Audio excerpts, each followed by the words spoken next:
Assalamualaikum warahmatullahi wabarakatuh. Perkenalkan, nama saya Niswa Hafidatul Husna, mahasiswa semester 1 Universitas Setia Budi Rangkas Bitung, Fakultas Keguruan dan Ilmu Pendidikan dari program studi Pendidikan Bahasa Inggris.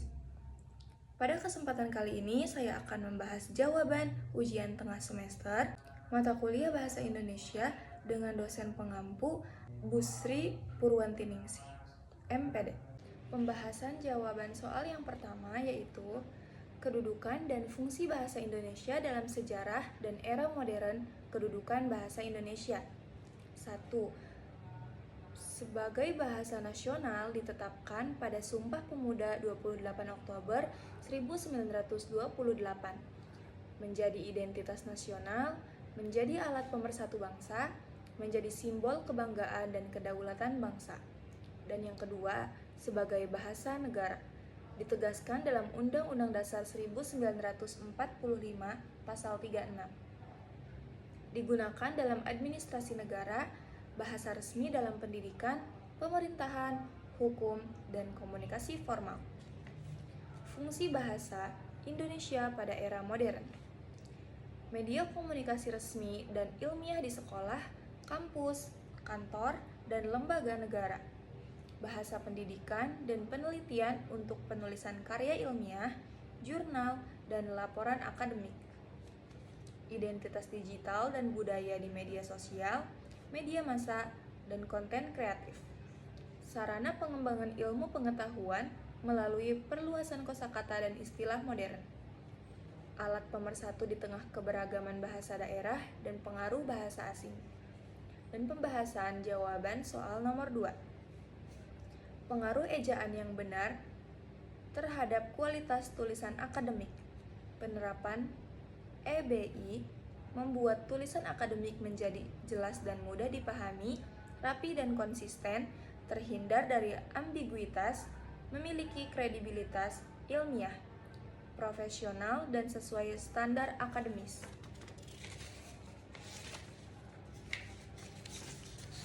Contoh kesalahan ejaan dan perbaikannya. 1. Di sekolah sebagai kata depan. Benar, di rumah. Salah, seharusnya di rumah. 2. Aktivitas. Benar, aktivitas. Salah. 3. Karena. Benar, karena. Salah. Apabila.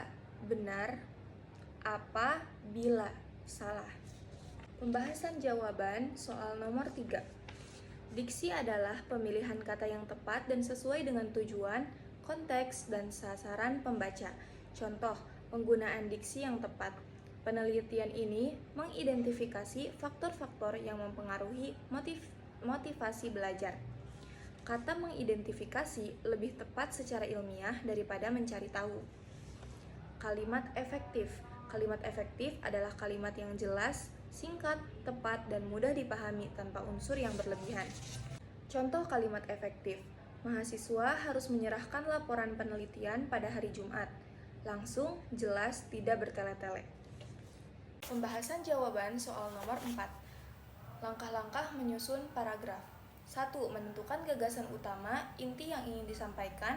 2. Menentukan kalimat utama untuk memuat gagasan pokok. 3. Menyusun kalimat penjelas yang mendukung kalimat utama. 4. Menggunakan kata penghubung agar kalimat saling berhubungan. 5. Menjaga koherensi atau keruntuhan dan kesatuan paragraf. 6. Menghindari kalimat tidak relevan dan tidak mendukung gagasan utama. 7. Merevisi tata bahasa, ejaan, dan alur paragraf agar lebih jelas. Contoh paragraf dengan kesatuan dan koherensi. Perpustakaan sekolah memiliki peran penting dalam meningkatkan minat baca siswa. Hal ini terlihat dari tersedianya berbagai koleksi buku yang menarik dan sesuai kebutuhan belajar. Selain itu, suasana perpustakaan yang nyaman membuat siswa telah betah berlama-lama membaca. Oleh karena itu, keberadaan perpustakaan yang dikelola dengan baik dapat mendorong budaya literasi di lingkungan sekolah. Demikianlah penjelasan yang dapat saya sampaikan. Saya harap penjelasan ini dapat dipahami dan bermanfaat. Saya ucapkan terima kasih kepada dosen pengampu dan teman-teman yang telah menyaksikan video ini. Kurang lebihnya mohon maaf. Wassalamualaikum warahmatullahi wabarakatuh.